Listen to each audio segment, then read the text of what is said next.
Hi to all San Diego County teachers, parents, and students. My name is Kathryn Schulz, and I'm the Regional Director for the San Diego Science Project, which is located at UC San Diego in the Office of CREATE.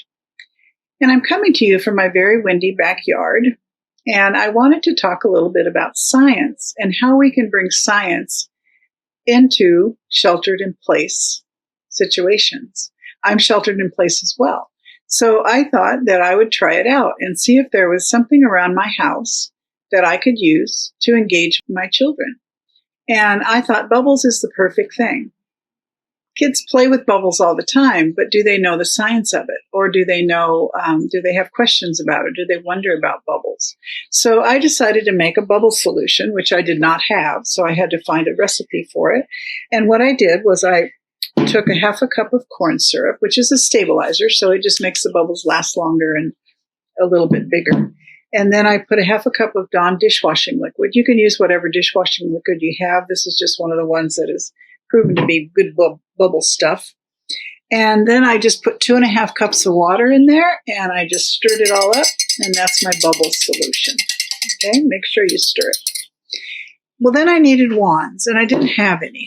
I did find one, but it was a little bit too simple for me. So I thought, I have some wire. Maybe I could make some wands out of this wire. So I made some wands with different ends on them because I wanted to test how the different shapes would make different kinds of bubbles. So round, oblong, small, big. So out of the wire, I made some wands. And then I tested it.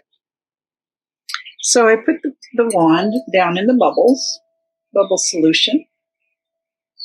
And I made a bubble, but it popped. I wonder why it popped.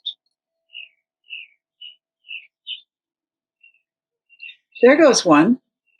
It's really big. It's really big and it's round and it's floating away and now it's landing and it popped. I wonder why it popped. So that's a example of a phenomenon that we bring science into and start learning about. Why do bubbles pop? What's inside of a bubble?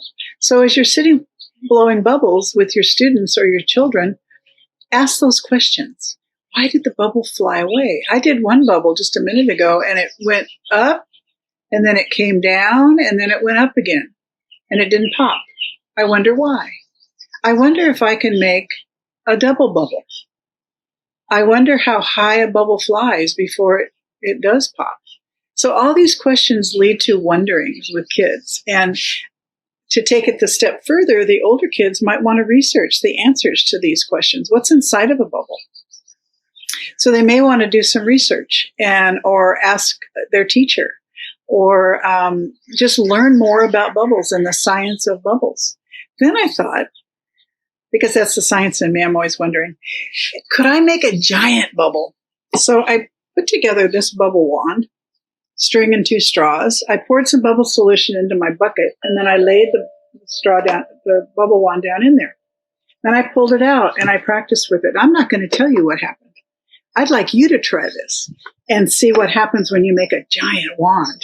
Can you make a giant bubble? Is it going to be square? What's that all about?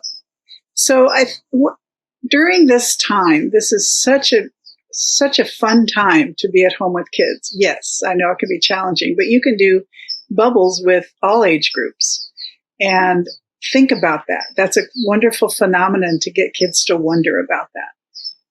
So I would just encourage you during this time to take advantage of things you have around and have kids start wondering. Keep a notebook of their observations outside or inside their house. Maybe the engineering solutions to problems, they can find those around their house. They can look to see, well, this is how it used to be, and now it's this way.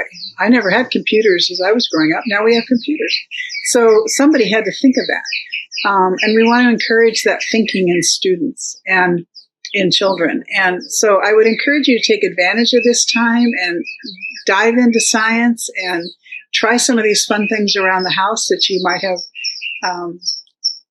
some kind of materials to put together. This was pretty simple, the bubble thing.